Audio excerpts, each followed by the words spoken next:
Y justamente en esta plática vamos a abordar tres aplicaciones en las que he estado trabajando en los últimos años. Ahora, con aplicaciones de la neurotecnología, sobre todo a lo que me refiero es a aquellas aplicaciones que se derivan del análisis de señales registradas por alguna técnica de neuroimagen, como es el caso de electroencefalografía, la espectroscopía funcional del infrarrojo cercano, resonancia magnética o electrocorticografía. Y entre estas técnicas, algunas de ellas son invasivas y no invasivas en el sentido de que se implantan los sensores dentro de lo que viene siendo la cabeza. Entonces, de mi lado yo he trabajado más sobre todo en lo que son técnicas no invasivas y sobre todo lo que viene siendo la electroencefalografía, la cual consiste en medir o registrar los potenciales que se observan alrededor del cuero cabelludo que usualmente, o digamos que la idea es de que estos potenciales se manifiestan debido a la actividad cerebral. Entonces, antes de que me pregunten por qué trabajo con electroencefalografía y no otras técnicas, pues la respuesta es bastante sencilla. Es porque eso es lo que yo tengo aquí en el laboratorio. No tengo equipos de otro tipo. Si fuera ese el caso, de seguro estaría probando, estaría tratando de sacar aplicaciones, ya sea de FNIRS o incluso de resonancia magnética o de electrocorticografía. Pero bueno, a mí me ha tocado trabajar con electroencefalografía desde ese tiempo. Y nada más para que vean qué tipo de señales o cómo se ven esas señales de electroencefalografía, pues aquí tenemos una gráfica. Y como pueden ver, pues no son fáciles de interpretar a simple vista. Son un tanto complicadas y sobre todo son susceptibles a muchas fuentes de ruido. Y gran parte de las limitaciones que tienen las aplicaciones basadas en electroencefalografía se derivan de esas complicaciones, de que fácilmente se contaminan, incluso la actividad muscular o la actividad cardíaca logra alterar el registro de señales cerebrales con esta técnica. Pero bueno, eso es con lo que me ha tocado trabajar. Ahora, las aplicaciones de neurotecnología usualmente o que tienen como intención de codificar lo que son las señales cerebrales y con ello llevar a cabo el control de algún dispositivo o alguna aplicación para comunicación con otras personas o con una máquina, se conoce como interfase cerebro-computadora. Y yo creo que esta imagen que está aquí refleja perfectamente de lo que estamos hablando con interfase cerebro-computadora. La idea es tener un equipo de registro de señales eh, con la cual a través del análisis de ese registro se va a determinar qué intenciones o qué acciones quiere llevar a cabo el usuario en cuanto a alguna aplicación específica. En este caso lo que tenemos es un robotcito aquí, que es un brazo manipulador, el cual puede llevar a cabo movimientos de los cubitos que están aquí. Y la idea es de que a través de la decodificación de estas señales cerebrales, el usuario pueda seleccionar qué acciones va a llevar a cabo el pequeño robot. Entonces, básicamente, este es como el panorama del tipo de aplicaciones de lo que vamos a estar hablando en esta plática. Aquí tengo un pequeño video sobre ese mismo sistema. Esta es una práctica que estuvimos haciendo con alumnos que una vez vinieron en verano aquí al laboratorio en Campus Guadalajara. Básicamente, como les había comentado, este robotcito pues puede manipular estos cubitos que están aquí. Y la idea es de que a través de esta interfaz, la persona sin utilizar ninguna extremidad y sin realizar movimientos, sino solamente llevando a cabo la tarea mental que se impone, pues el usuario pueda seleccionar qué tipo dónde quiere colocar cada uno de los cubitos. Entonces, eso básicamente es el tipo de aplicaciones que estamos haciendo. A grandes rasgos, las aplicaciones de lo que son las interfaces cerebro-computadora, a mí en lo personal me gusta agruparlas en tres categorías de acuerdo a las intenciones de estas aplicaciones. En primer lugar, tenemos un grupo muy grande de aplicaciones que ustedes pueden ver en la literatura o en trabajos publicados allá afuera, que están destinados justamente al control o a la comunicación para pacientes que tienen algún problema grave debido a algún desorden neurodegenerativo o algún daño en el cerebro con la cual ya no se les permita moverse. Entonces, estas son las aplicaciones de control y comunicación que son como las más típicas que hay allá afuera. Y yo creo que muchos de ustedes a lo mejor les gustaría tarde o temprano poder manipular las luces de su casa a través de señales cerebrales o poder encender su computadora o incluso hacer llamadas sin tener que mover sus manos o sus brazos. Y eso sería el tipo de aplicaciones que están en este lado. Pero bueno, ahorita como van a ver, en esta parte es donde justamente todavía estamos bastante en pañales y queda mucho camino por recorrer. Por otro lado están lo que son las aplicaciones de rehabilitación y terapia, que aquí a lo mejor no son tan, digamos, tan llamativas como las otras, pero aquí es donde realmente las interfaces cerebro-computadora han demostrado una aplicación práctica que puede llevarse a cabo ya en este momento. Es decir, ya puede ver sistemas que de alguna manera están ayudando a una persona en este caso, a recuperar algo de movilidad o recuperar algo de lo que se ha perdido debido ya sea a algún accidente cerebrovascular o daño en la espina dorsal, etcétera. Entonces, en rehabilitación y terapia, la intención es de que a través de una interfaz cerebro-computadora se logre que la persona ejercite o lleve a cabo ciertos ejercicios mentales con los cuales alguna estructura cerebral se pueda recuperar o al menos se pueda aliviar un poco, y sobre todo aquellas estructuras que están destinadas a lo que es el control motriz. También hay otros, más allá de lo que viene siendo movilidad, también hay aplicaciones de B6 que están destinadas, por ejemplo, a lo que es el problema de atención y a otros desórdenes neuronales que son muy comunes. Entonces, yo diría que en esta categoría ya se puede observar, al menos en sus etapas iniciales, algunas aplicaciones prácticas que hay allá en laboratorio. Sobre todo en este sentido o en este concepto que se conoce como neuroretroalimentación. Por último, hay otro campo muy grande de aplicaciones que hay allá afuera, que son los juegos basados en estados cognitivos. A lo mejor ustedes, aquellos que tengan curiosidad sobre el mundo de electroencefalografía, habrán visto en Amazon o en algunas plataformas de venta de venta en línea equipos de EEG baratos, y cuando digo baratos, pues están por debajo de los $500, con los cuales vienen como pequeñas aplicaciones para celular de meditación o de relajación o este tipo o concentración, por ejemplo, para resolver problemas matemáticos. Entonces, en este tipo de aplicaciones, digamos que ya son para el público en general. Entonces, aquí de lo que estamos hablando son pequeños jueguitos que son para el público en general, con los cuales a lo mejor, o más bien tienen la intención de que se mejore la capacidad de concentración de la persona o del usuario de este tipo de aplicaciones. Y obviamente para poder utilizar estas apps, pues ustedes tienen que comprar el equipo de EEG, que es lo que se vende junto con ellas. Entonces, en estos tres grupos, digamos que el primero estamos hablando de pacientes que de alguna manera tienen alguna discapacidad seria que los limita en el control o el movimiento de su cuerpo. Y sobre todo estamos pensando, por ejemplo, en pacientes que tienen, por ejemplo, enfermedades como la esclerosis lateral amiotrófica. Esta enfermedad que estoy hablando, ahorita voy a detallar más de lo que estoy hablando, pero es la enfermedad que tenía Hawking. Entonces, a lo mejor aquí estamos hablando de proveer un canal de comunicación para estas personas que ya no se pueden, que no tienen otro recurso para poderse comunicar con el mundo exterior más que su propia mente. En la segunda categoría, de nueva cuenta, estoy hablando de pacientes.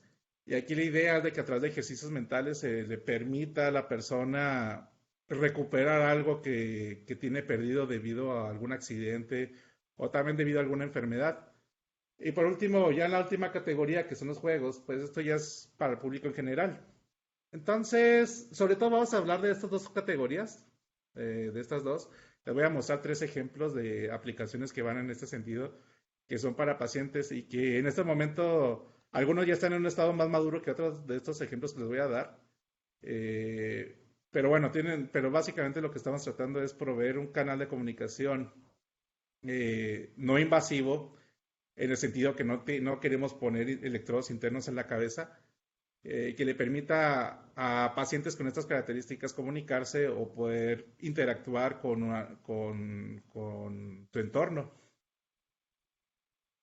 Entonces, la primera aplicación de la que les voy a platicar es una interfaz cerebro-computadora para el control de una órtesis robótica de mano. Este fue el primer proyecto con el que comencé aquí en Campus Guadalajara. Empecé con él desde el postdoctorado, y en este momento ya estamos en una fase mucho más madura y más avanzada y estamos tratando de implementar nuevas ideas para ello. Y aquí de lo que estoy hablando es de una interfaz cerebro-computadora, la cual eh, tiene la intención de poder comunicar las intenciones hacia una órtesis de mano. Para aquellos que no conocen el término de órtesis, pues una órtesis es un dispositivo que ayuda o que facilita la movilidad de alguna de las extremidades o una parte del cuerpo. En este caso, al ser una órtesis de mano, lo que ayuda a esta es a abrir y cerrar eh, los diferentes dedos de la mano, o abrir o cerrar por completo la mano. Esta órtesis que estamos viendo aquí es una órtesis que tiene un propósito totalmente de rehabilitación, es decir, no está diseñada para que ustedes puedan agarrar algo ahí y se lo lleven a la boca ni nada por el estilo. Es una órtesis que más bien tiene como objetivos hacer tareas de rehabilitación para la gente que tiene algún problema con la movilidad de uno de las manos. Pero pues como era lo que tenemos en ese momento, cuando yo empecé mi postdoctorado, pues decidimos acoplarla con una interfaz cerebro-computadora. Entonces, esta interfaz cerebro-computadora está basada en un principio que se conoce el potencial P300. El potencial P300, ahorita se lo voy a explicar un poco más adelante, es un potencial que aparece gracias a la percepción de ciertos estímulos visuales, y por ello, si se fijan aquí en esta interfaz, ustedes pueden notar de que existe una serie de estímulos o iconos que están apareciendo y desapareciendo, y esos iconos es justamente lo que permite la aparición de este potencial. Entonces, esta órtesis en particular está basada en este principio que se le llama paradigma de control en el mundo de las interfaces cerebro-computadora. Y la idea es de que a través de esta interfaz se puede hacer al menos estas acciones sobre la órtesis, que es la extensión y flexión de cada uno de los dedos de la mano de manera individual, o la extensión y flexión de la mano completa. Esas tareas, como les digo, realmente todavía no estaba pensado para que fuera una aplicación más específica como agarrar una copa o un vaso, pero digamos que que pues básicamente es el inicio con lo que comenzamos este proyecto. Entonces, ahora sí, hablando de lo que viene siendo el potencial P300, como les había dicho, pues es un potencial que de alguna manera aparece debido a eventos o estímulos que se conocen como infrecuentes. Esa es la primera característica que tiene el potencial P300. Y cuando digo estímulos o eventos, pues puede ser algo que se percibe a través de la vista, o algo que se percibe a través de los otros órganos sensoriales como el tacto, como el oído. Y la manera como se manejan, o como nosotros obligamos de que ocurra un potencial P300, es a través de estímulos visuales. En una interfaz cerebro-computadora basada en el potencial P300, lo que tenemos es una interfaz de este tipo, o una interfaz gráfica, la cual tiene una serie de iconos que representan acciones o opciones, las cuales puede seleccionar el usuario. Y estas opciones de alguna manera se resaltan, flashean, o se les pone un icono sobre ellas de manera aleatoria, una a la vez. Y lo que se le pide al sujeto para poder generar este potencial P300 es de que lleve a cabo una acción cognitiva o algo mental cada vez de que aparece el estímulo, el- en este caso que flashee la opción que quiere seleccionar. De tal manera, por ejemplo, si quisiera seleccionar el icono de stop, en este caso, que puede representar que un robot se detenga o que un vehículo se detenga, de acuerdo al tipo de aplicación que se haya desarrollado. Eh, pues lo que tiene que hacer el sujeto es contar las veces, o bueno, una de las tareas mentales posibles que puede hacer es simplemente contar o llevar a cabo una cuenta mental cada vez de que ese icono flashea o parpadea. Puede ser otro tipo de tarea mental. El contar no es lo importante y ni siquiera lo que es, ni siquiera lo que es relevante es si lleva a cabo bien la cuenta o no. Lo importante es que tome atención y para eso se le pide la tarea mental. Ahora, como los iconos flashean de manera aleatoria, el resultado es de que la percepción del icono a la cual está tomando atención es infrecuente o es aleatorio y con ello cumple con la definición de lo que viene siendo el potencial P300. Entonces, de esta manera, pues este tipo de interfaces básicamente está basado en la idea de que el usuario tiene que tomar atención a alguna representación gráfica de la opción que quiere seleccionar. Y lo que ocurre en el cerebro como consecuencia de la percepción digamos, del estímulo o de la opción a la cual está tomando atención, es que va a aparecer un potencial de este tipo, el cual va a ocurrir 300 milisegundos, más o menos, está entre 300 y 500 milisegundos después de que aparece el estímulo, es decir, después de que parpadea en este caso. Entonces, aquí en este caso, esta gráfica azul lo que representa es justamente esta componente llamada P300. eh, para el caso para el caso de justamente la opción que está contando o que le está tomando atención el sujeto o el usuario de la aplicación. Por otro lado, esta línea roja lo que representa es la señal promedio que se observa en todos los demás estímulos que no está tomando atención. Y si se fijan, pues no ocurre esta respuesta que se le llama respuesta evocada. Entonces, básicamente un sistema de este tipo lo único que tiene que determinar es si hay potencial evocado o no. Esa es, digamos que, la manera como está diseñada este tipo de aplicaciones. Algunas características importantes sobre este paradigma para interfaces cerebro-computadora. Básicamente, una interfaz basada en el potencial P300 tiene tiempos de detección muy lentos con respecto a otros paradigmas o otras técnicas, pero permite diseñar interfaces con muchas opciones posibles. Y de hecho, también otra característica interesante es de que prácticamente todos tenemos P300. Es difícil que alguien exista allá afuera que no manifieste el potencial P300 y que no se pueda medir con un dispositivo de electroencefalografía. Entonces, este es el tipo de interfaz que diseñamos para esta aplicación del control de la órtesis de mano.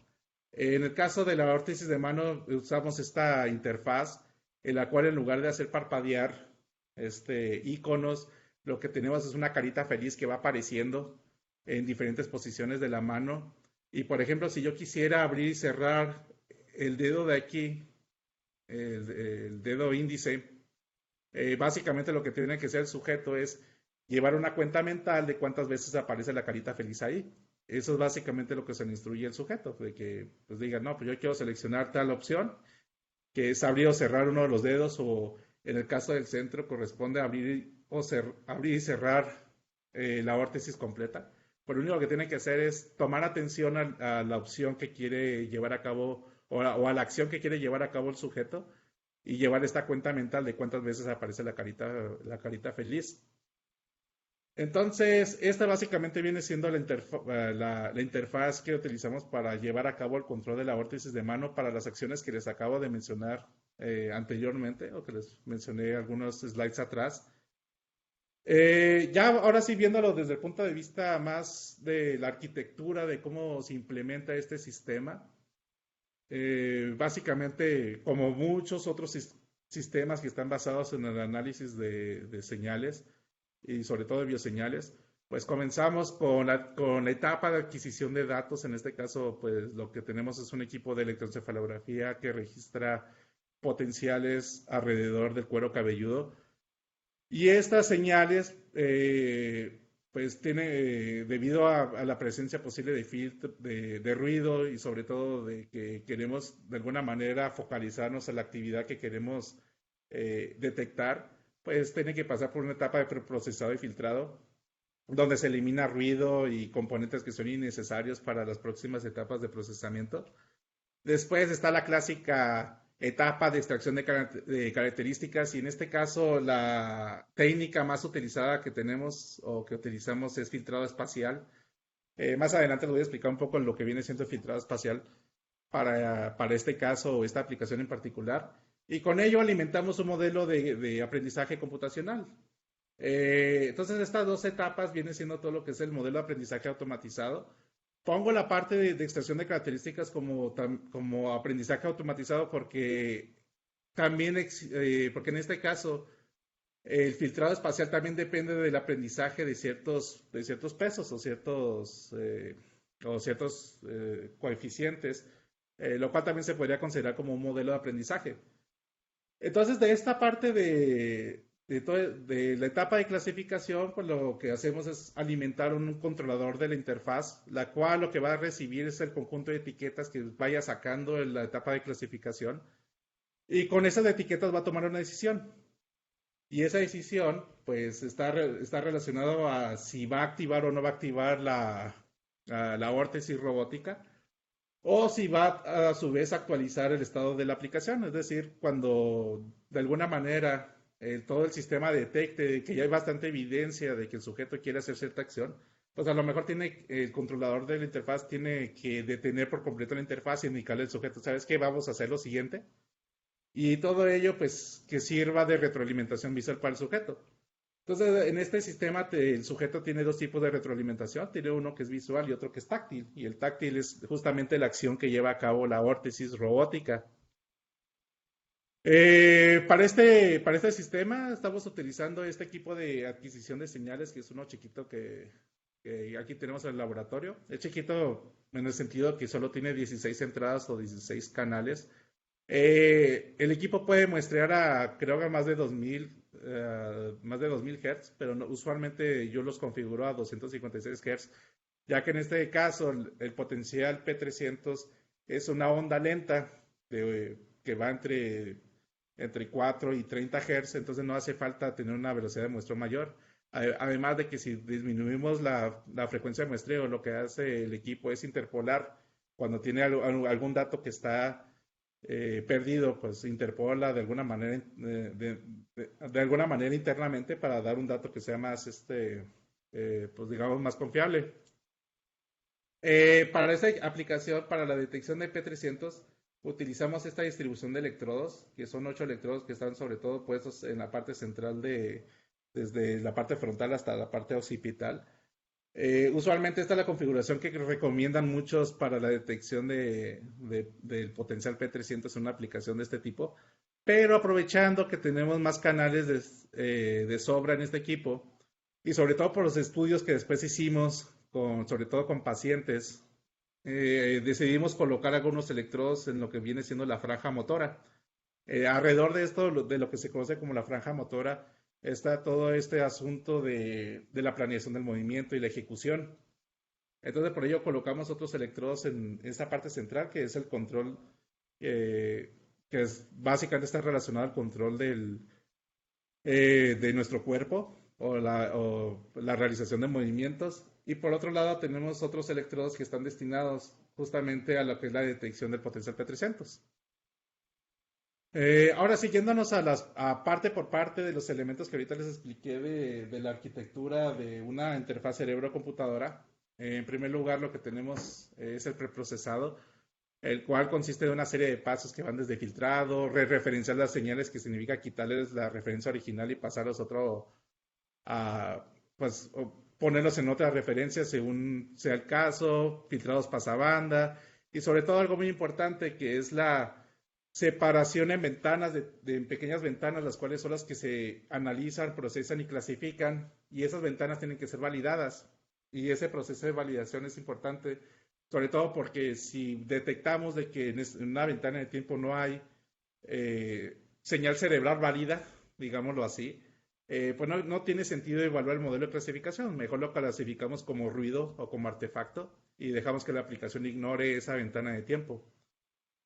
Y por último, tenemos un submuestreo con la intención de, pues, limitar sobre todo pues, digamos, ya que filtramos ya que la señal que vamos a trabajar, sobre todo está entre 414, 420, 430, las señales ya filtradas pues las podemos submuestrear y no vamos a tener una pérdida de información o una pérdida de información relevante. Por otro lado, lo que viene siendo la etapa de extracción de características, lo que hicimos en este caso es una técnica de filtrado espacial que está basado en correlación canónica. Lo que viene siendo el filtrado espacial, básicamente la idea es llevar a cabo una combinación lineal de los canales. Es decir, básicamente vamos a hacer un promedio ponderado de los canales con intención de crear nuevas señales que aquí están denotados como XSP. Y esas señales proyectadas, lo importante aquí es de que tengan alguna característica que nos interese. Es decir, básicamente el filtrado espacial consiste en combinar nuestros canales para generar nuevas señales y esas señales deben de cumplir alguna característica que nos ayude de alguna manera en la etapa de clasificación. Y entonces en el mundo de interfaces cerebro-computadora hay un montonal de técnicas de filtrado espacial. Y en este caso, una que utilizamos es análisis de correlación canónica. Y aquí lo que hacemos es tratar de maximizar la correlación que hay entre las señales que nos están llegando y la respuesta que esperamos o la respuesta deseada de P300. Y con ello, con análisis de correlación canónica, calculamos este conjunto de pesos para los cuales me dan nuevas señales que cuando estas señales pertenecen a la clase o pertenecen, digamos, al evento, cuando debe aparecer una señal P300, pues se maximiza su correlación con la respuesta esperada y con ello de alguna manera nos vamos a facilitar la tarea del clasificador. Entonces, básicamente, esa es la técnica de extracción de características que estamos utilizando. Es filtrado espacial, la cual es simplemente una combinación de señales y esa combinación de señales nos genera nuevas señales, las cuales tienen una correlación máxima con la respuesta que yo estoy esperando, que es esta forma de onda tipo P300, que es más o menos de este tipo. Y básicamente eso es lo que hace. Y ya una vez de que tenemos estas nuevas señales, las nuevas señales tal cual son las características que se pasan al modelo de clasificación que más adelante se construye. La parte de clasificación no es muy, digamos, no es muy sofisticado. Aquí lo más importante en el sentido sobre todo de aplicaciones de interfaces cerebro-computadora, es la parte de extracción de características lo más relevante.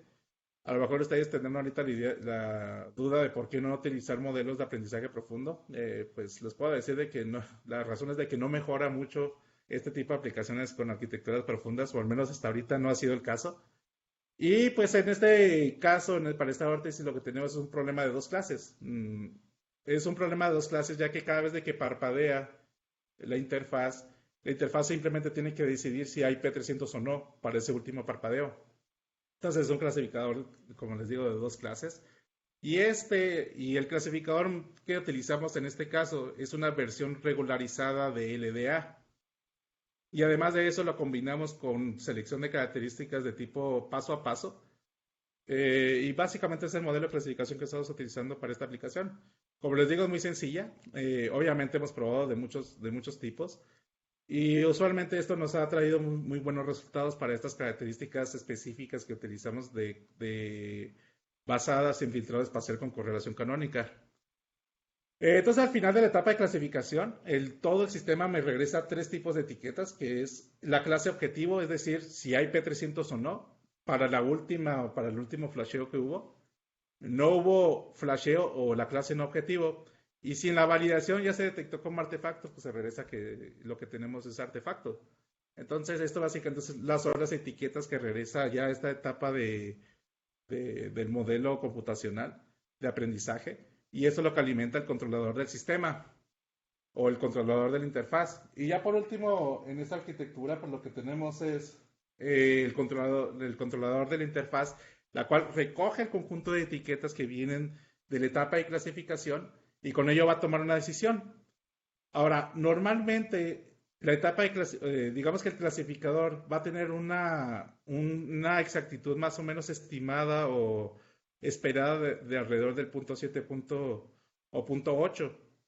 Entonces, para evitar errores en la toma de decisiones por parte del controlador de la interfaz, lo que tenemos que hacer es clasificar varias ventanas consecutivas o varios flasheos consecutivos de todos los elementos que están en la interfaz y con ello tomar una decisión de que si hay evidencia o no de que el usuario quiere seleccionar cierto elemento de la interfaz. Entonces aquí viene descrito más o menos cuál es la heurística que estamos utilizando para ello. Por ejemplo, para decir en este caso que el sujeto quiere seleccionar, por ejemplo, el stop, al menos el 70% de las veces que flashea el stop, el clasificador me tiene que decir que ahí sí hubo P300. Y eso tiene que ocurrir, no sé, para 10 o 15 veces que el sujeto tuvo que hacer el conteo. Y al mismo tiempo, las demás opciones, el clasificador me tiene que reportar que no más del 60% si hubo P300 para las otras. Entonces, con esta estrategia tan sencilla, podemos lograr de que un clasificador que tiene 0.7, 0.8% de exactitud en la validación cruzada, podemos construir un sistema que sea sumamente robusto y que casi todo el tiempo esté seleccionando correctamente la opción que quiere llevar a cabo el sujeto. Entonces, con ello, pues básicamente el controlador de la interfaz ya cuando determina de que si hay evidencia de que el sujeto quiere llevar a cabo algo, envía las señales de control necesarias a la vórtices y al mismo tiempo actualiza el estado de la interfaz. Ahora, este sistema como tiene un modelo de aprendizaje, pues depende sobre todo de adquirir datos representativos de las clases objetivo o no objetivo, o más bien de las clases donde sí hay P300 y o no hay P300. Entonces, esta interfaz está provista de una rutina de entrenamiento que básicamente sigue esta rutina. Primeramente se presenta una cruz de fijación para después presentarle en azul al sujeto cuál es el objetivo que tiene que empezar a contar. Y posteriormente ya tiene 30 segundos en los cuales empieza a flashar toda la interfaz y el sujeto tiene que estar llevando a cabo la cuenta mental para la opción que se le indicó al sujeto. Y después de eso tiene 5 segundos de descanso y esto se repite muchas veces. De hecho, más o menos un entrenamiento con esta interfaz dura alrededor de más de 300 segundos o 5 minutos. Y con ello ya se adquiere más o menos la cantidad de observaciones de la clase objetivo y la clase no objetivo, o si hay P300 o no hay P300, que son necesarias para que el modelo de clasificación lo haga de manera adecuada. Para esta misma interfaz, pues también diseñamos una rutina de validación a la cual es muy parecida al entrenamiento, pero en este caso, una vez que se entrena ya el sistema, le vamos indicando al sujeto varias opciones que tiene que ir tratando de llevar a cabo o una secuencia de acciones que tiene que llevar a cabo con la vórtices. Y esto es justamente para poder validar o poder medir el tiempo de respuesta de nuestro sistema y los errores de clasificación de nuestro sistema ya una vez de que se haya entrenado el modelo de aprendizaje. Entonces, más o menos lo hacemos 6 veces, le pedimos al sujeto que haga 6 selecciones con la interfaz de acuerdo a la secuencia que le damos y esto lo repetimos varias veces y con ello pues las métricas que ahorita les voy a mostrar de rendimiento pues se obtuvieron con esta rutina de validación. Ahora, para validar este sistema, lo que hicimos fue pues hacer un estudio con sujetos sanos y con pacientes que tuvieran alguna enfermedad que fuera interesante para nosotros. Nosotros, en este caso, fue la esclerosis lateral amiotrófica. Entonces, 18, tomamos o más bien 18 sujetos sanos probaron este sistema y 8 pacientes con esclerosis lateral amiotrófica. Aquí está la distribución entre hombres y mujeres de los participantes. Y estos experimentos que hicimos con este sistema los llevamos a cabo en el Hospital Zambrano Helion del Tecnológico de Monterrey, allá en Nuevo León. Entonces, para más o menos que se entienda un poco más sobre qué viene siendo la esclerosis lateral amiotrófica, pues esta es una enfermedad que de manera progresiva va dañando y va deteriorando lo que se conoce como las motoneuronas. Las motoneuronas corresponden a aquellas estructuras cerebrales y también las estructuras que están en la parte de la espina dorsal, que llevan a cabo el control de las extremidades del cuerpo y del movimiento. Entonces, a los que están justamente en el cerebro se conocen como la motoneurona superior y las otras se conocen como las motoneuronas inferiores. Y esta enfermedad ataca a los dos. Y entonces, ejemplos de personas famosas que han tenido esta enfermedad, pues está este beisbolista y también está este Hawking. Y pues algo interesante es de que la mayor parte de las funciones cognitivas de las personas que tienen esclerosis, pues no pierden esas funciones, es decir, siguen bastante vivas en cuestión de, en- para la mayoría de las funciones, que incluso aquellas que requieren toda la parte lógico-matemática, etcétera, pero lo que pierden es el control de su cuerpo, entonces se quedan encerrados dentro de su mente y por ello pues es una enfermedad muy interesante para este tipo de aplicaciones de interfaces cerebro-computadora. Es una enfermedad que no tiene cura y más o menos la esperanza de vida para alguien que tiene esta enfermedad es entre 3 y 5 años, aunque hay casos donde han durado muchísimo más. Ahora, de este estudio, lo primero que nosotros hicimos fue validar que sí exista para estos pacientes la respuesta P300. Y eso lo hicimos después de llevar a cabo la rutina de entrenamiento. Y aquí tengo un ejemplo del P300 que se obtuvo con uno de los sujetos sanos y el P300 que se obtuvo con dos sujetos con esclerosis. Y sí, resulta bastante claro de que sí ocurre P300 para los casos cuando está llevando a cabo la cuenta mental o para la opción que está llevando la cuenta mental la persona. Y no hay respuesta evocada como se debe esperar para todas las demás opciones que está ignorando la persona. Entonces, básicamente esta es la primera validación que queríamos hacer eh, para determinar si justamente tiene respuesta evocada o no. Ahora, cuando comparamos las respuestas evocadas entre las dos poblaciones, realmente no hay diferencia estadística. A lo mejor aquí se ve un poco aplanada en este caso para este canal en particular, que es el FZ, pero realmente ya en la población no hay una diferencia significativa. Ya con lo que viene siendo los resultados del análisis que le llamamos offline o la validación cruzada del clasificador cuando este se entrenó, pues más o menos en promedio andamos como en el 82% de exactitud. Estos resultados lo hicimos con variación cruzada de 5 pliegues y todos, absolutamente todos los valores de exactitud para toda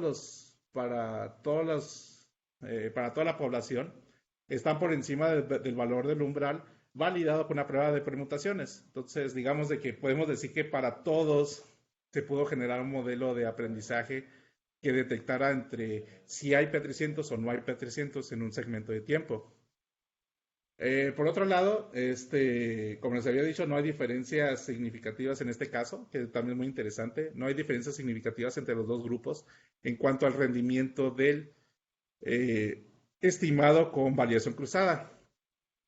Ya lo que viene siendo la parte online o la prueba online con nuestro sistema, que ya es cuando el sujeto lo ponemos a que haga selecciones, que las selecciones que nosotros le vamos indicando, pues esto más o menos son el rendimiento que obtuvimos. El valor promedio fue por encima del 90%, es decir, el 90% de las ocasiones la interfaz indicaba la opción correcta que, que el sujeto seleccionaba a través de la cuenta mental, lo cual es bastante esperanzador. No se observaban de nueva cuenta diferencias. Bueno, esta prueba también la hicimos, y de hecho no lo mencioné anteriormente, la hicimos con la órtesis puesta y sin la órtesis puesta. Esto nada más con la intención de ver si había alguna diferencia debido a la presencia de la órtesis en la atención del sujeto.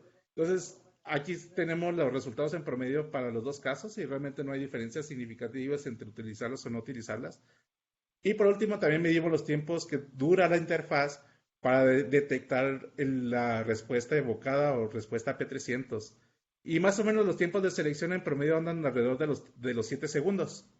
¿Es mucho o es poquito? Pues yo creo que para una aplicación que nosotros quisiéramos deletrear palabras es demasiado tiempo. Pero también toman en cuenta de que estos sujetos no tienen otra manera de comunicarse. Entonces tienen todo el tiempo del mundo, digámoslo así, para poder seleccionar alguna acción o poder, o digamos, poder interactuar a través de este tipo de interfaces. Obviamente, esto es una limitante de este tipo de sistemas. Más o menos 7 segundos es alto. Digamos que el estado del arte podría andar entre 4 y 8, más o menos. Pero bueno, este es básicamente el tiempo de respuesta que estamos obteniendo. De hecho, más bien más que 7 son 8. Este viene siendo el valor promedio. Aquí está la distribución de estos valores que están mostrados en la tabla. La distribución representada con cajas de bigotes. Y pues bueno, digamos de que de lo que podemos concluir de estos estudios de que realmente la interfaz funciona y eso es lo que más nos interesa, ¿no? Y funciona con estos pacientes en particular. Esto ya se había reportado anteriormente, pero pues digamos que era nuestro primer experimento y sobre todo para poder entender qué podemos hacer para estos pacientes. Ahora, yéndonos un poquito más allá de todo esto, de lo que es la interfaz cerebro-computadora, algo que hicimos con los datos que adquirimos de estos experimentos es medir tratamos de sacar nueva información que puede venir de estos datos. Y algo muy interesante es lo que se conoce como análisis de sincronía. Para no detallar mucho qué viene siendo análisis de sincronía, nomás véanlo como un tipo de análisis en el cual estamos tratando de ver si hay relación alguna entre dos regiones diferentes del cerebro, porque si existe esa relación, de alguna manera se puede concluir que esas regiones están trabajando en la misma tarea.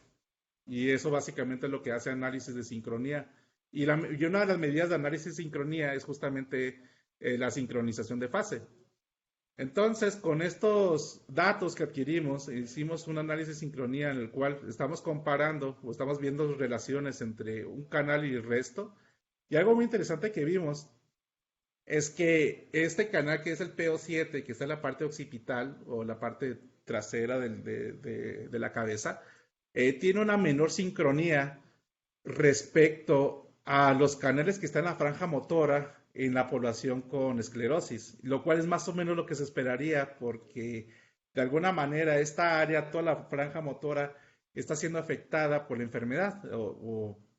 Entonces, esto es algo que de alguna manera lo esperábamos, pero es muy interesante observarlo ya en la práctica. Ahora, la intención de todo esto es básicamente buscar nuevas posibles características con las cuales podemos alimentar el sistema. Y pues ahorita tenemos la idea de que justamente agregar información de sincronía, viendo que esta información parece que es relevante en la distinción entre un paciente y otro. Entonces, agregar este tipo de características digamos, para que el mismo sistema pueda tomar otro tipo de medidas de acuerdo al usuario. Esas son ideas un poco, digamos, ahorita un poco vagas, pero digamos que esta es la intención de hacer este tipo de estudios. Ahora, ¿qué es lo que viene con este proyecto? Pues ya que nos metimos en todo este mundo de tratar de controlar una órtesis robótica, pues la idea es justamente que nosotros mismos la construyamos. Entonces, esta es una idea de órtesis que queremos hacer para el futuro. Ya empezamos a hacer los bosquejos de este tipo de interfaz. De este tipo de órtesis. Tengo un par de estudiantes que lo están haciendo y la idea también es de que a esta órtesis, la idea es acoplarla ahora con una interfaz, pero que no solo utilice señales cerebrales, sino también musculares. Entonces hay muchas ideas que tenemos para esta nueva órtesis, las cuales las estoy presentando en este slide. Y pues esperamos que en el futuro salga algo, ¿no? Bueno, ahora, esta es la primera aplicación. Las otras dos las voy a explicar muy, muy, muy, muy breve, porque realmente no, ya expliqué casi todo de cómo funciona una interfaz cerebro-computadora. Pero nada más quería que vieran ejemplos distintos que ya estén más allá de lo que viene siendo el control de un dispositivo robótico. Y la siguiente es un protocolo de rehabilitación basada en imaginación motora. La idea de esta otra interfaz o esta otra aplicación de neurotecnología es acoplar una interfaz cerebro-computadora con un dispositivo de estimulador eléctrico funcional. Y lo que viene siendo un estimulador eléctrico funcional, pues son estos dispositivos los cuales bueno, en el momento que ustedes quieran, aplica una corriente sobre la piel y esa corriente activa el músculo que está pegado o que está cercano al electrodo donde se aplica la corriente. Entonces, la idea pues es que el usuario en esta interfaz, la idea de esta interfaz es de que trate de imaginar que lleva a cabo el movimiento con una de sus extremidades y de acuerdo a, digamos, a la extremidad que está imaginando que mueve, esto debe provocar de que la interfaz active el estimulador eléctrico para que provoque ese movimiento. Eso básicamente es la idea de lo que viene siendo esta interfaz cerebro-computadora. Es decir, el usuario va a imaginar que mueve una extremidad ya sea a la izquierda o a la derecha, y si el sistema detecta que está llevando a cabo un movimiento imaginado con la izquierda o con la derecha, va a mandar la señal al estimulador eléctrico para que active o para que aplique corriente en los electrodos puestos sobre ese brazo para que haga un cierto movimiento. En este caso, los movimientos los limitamos a abrir y cerrar a través de la estimulación eléctrica. Entonces, esta interfaz está basada en el paradigma de imaginación motora, que como les digo, es imaginar que estamos llevando a cabo movimientos sobre las extremidades. Y esa imaginación, o al menos hasta ahorita se ha demostrado que imaginar que movemos extremidades de nuestro cuerpo provoca una reacción similar en el cerebro o digamos que desemboca cierta actividad que está muy relacionada cuando sí se lleva a cabo el movimiento.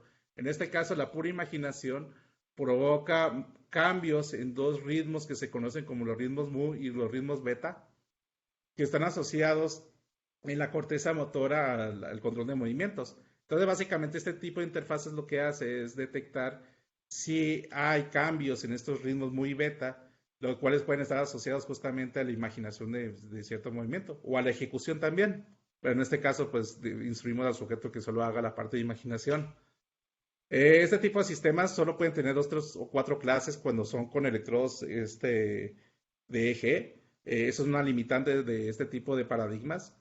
Y pues lo interesante es que no requiere estímulos visuales como el anterior. En el anterior requeríamos un estímulo que provocara el potencial P300 y en este caso no. La arquitectura es muy parecida a la anterior. Lo único que cambia, obviamente, es la parte de extracción de características, porque en este caso es otro filtro espacial que se llama patrón espacial común, que tiene otra idea distinta a lo que se utilizó en P300.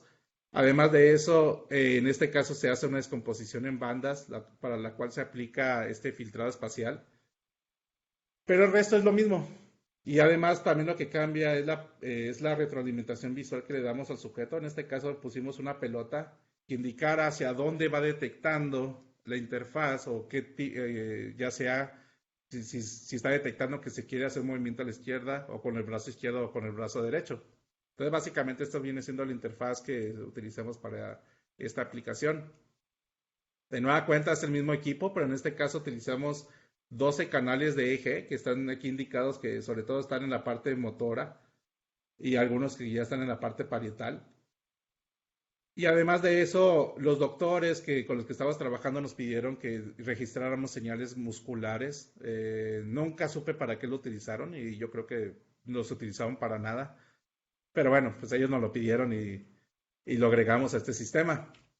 La rutina de entrenamiento es muy similar a la anterior, se le indica al sujeto con qué brazo tiene que llevar a cabo la imaginación, después de eso se empieza a registrar datos donde el sujeto está haciendo la imaginación ya sea del izquierdo o del derecho, y con ello registramos datos para cada una de las dos condiciones que estamos tratando de detectar, que es imaginación con la izquierda o con la derecha. Aquí también le agregamos una tercera clase, que es la clase no hay imaginación.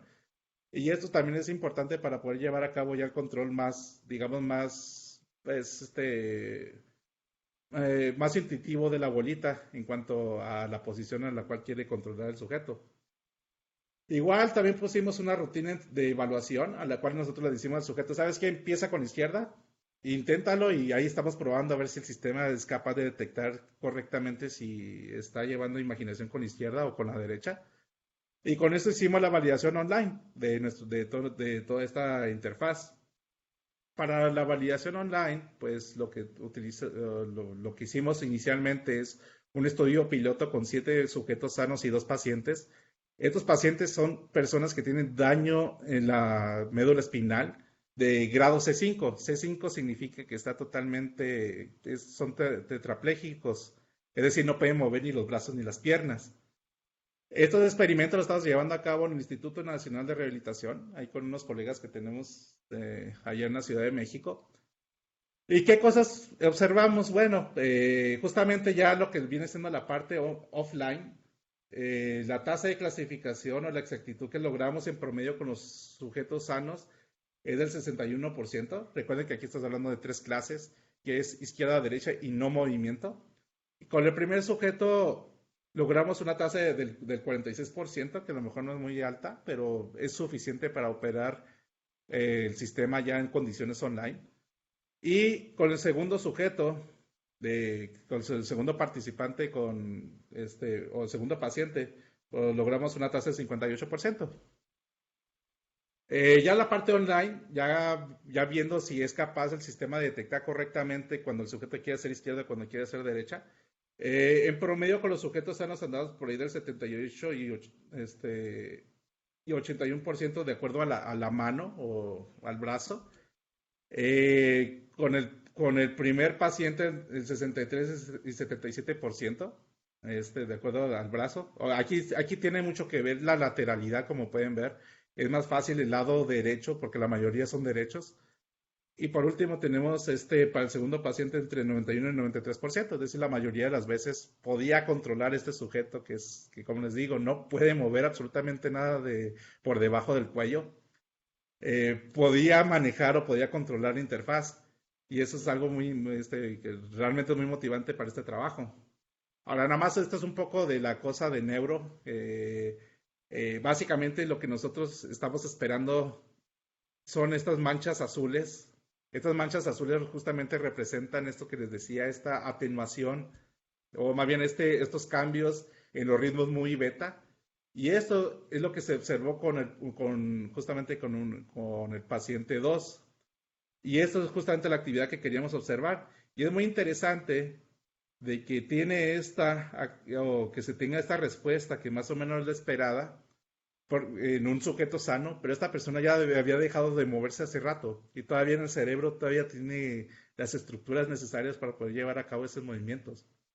Entonces, pues como les digo, esto es un poco del choro de lo que viene siendo neuro, pero no quería no mostrárselos.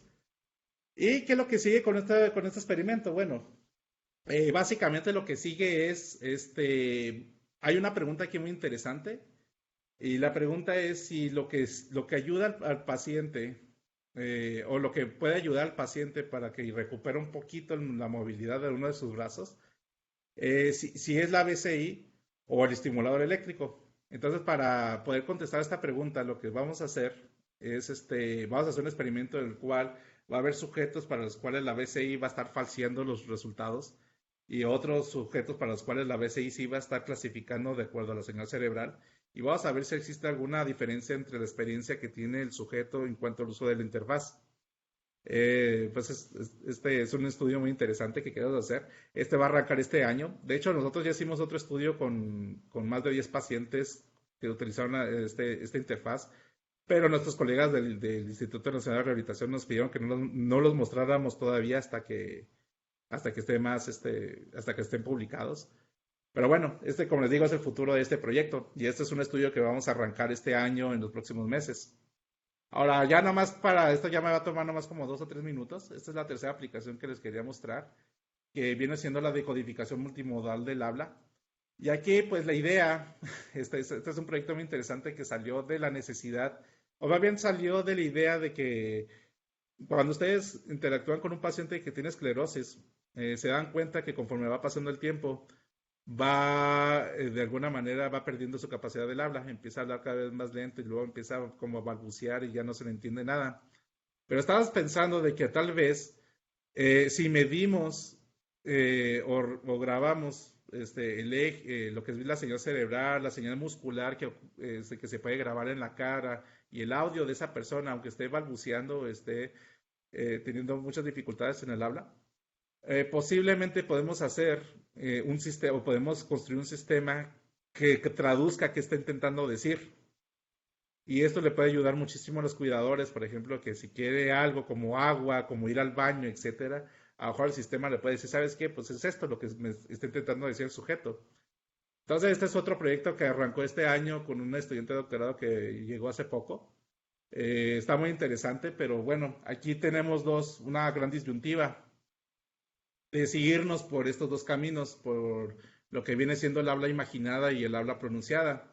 Con habla imaginada a lo que me refiero es simplemente que el sujeto imagine que pronuncia la palabra, y habla pronunciada a lo que se refiere es de que intente decir la palabra aunque no se le entienda.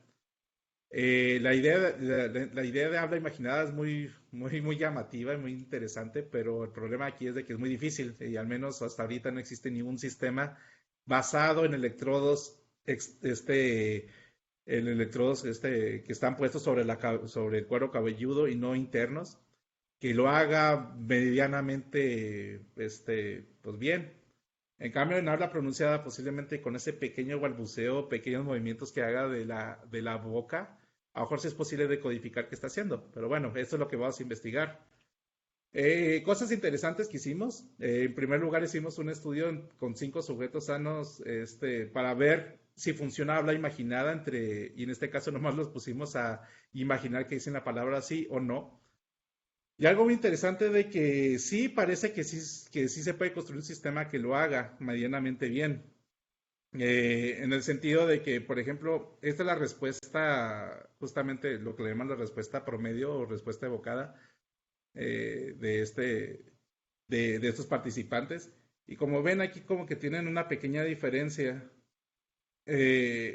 alrededor de los 600 milisegundos, donde la palabra sí es más negativa que la palabra no. Y con ello, pues dijimos, bueno, vamos a intentar construir un clasificador que detecte si el sujeto está imaginando sí o no está imaginando no. Y pues más o menos tenemos un clasificador que lo hace como el 65% más o menos. No para todos los sujetos, es para algunos. Entonces, eso más o menos nos da idea de que esto puede funcionar en algún momento del futuro, ¿no? Pero ahorita estamos investigando eso. También estamos viendo cómo funciona la parte de codificación del habla a través de EMG. Y en este caso intentamos un vocabulario de 5 palabras con varios sujetos. Y ya vimos de que es fácil, relativamente fácil construir un buen clasificador que esté por encima del 80% en cuestión de la detección de la palabra correcta. Entonces, pues digamos que este es otro estudio interesante y está ahorita en proceso. Y pues bueno, ya para concluir esta presentación, que yo creo que me extendí un poquito más de lo que, de lo que había planeado, ya para conclusiones, pues básicamente aquí lo que hemos estado viendo son sistemas que están basados en idea de codificar señales cerebrales y con ello llevar a cabo alguna tarea de control o de comunicación. Y ya vimos de que sí se puede. Y se puede tanto con sujetos sanos como con pacientes con ciertas problemáticas. Eh, Ahora, desde mi punto de vista, más allá de lo que es el simple control de lo que es un dispositivo inteligente, un dispositivo robótico, para mí lo más interesante son las aplicaciones que hay ahorita de rehabilitación, porque estas ya son algo que se puede empezar a ver allá afuera, más allá de esta idea del control mental y todas estas situaciones. Entonces es algo que yo creo que va a seguir, o es un camino muy interesante para los que quieran hacer este tipo de investigación, toman en cuenta lo que es rehabilitación y terapia. Hay muchas limitantes todavía en el mundo de BCIs y eso es de alguna manera pues alentador para los que hacemos investigación porque hay muchos problemas por resolver. Y por último, pues todavía hay un largo camino por recorrer en este mundo de interfaces cerebro-computadora y neurotecnología.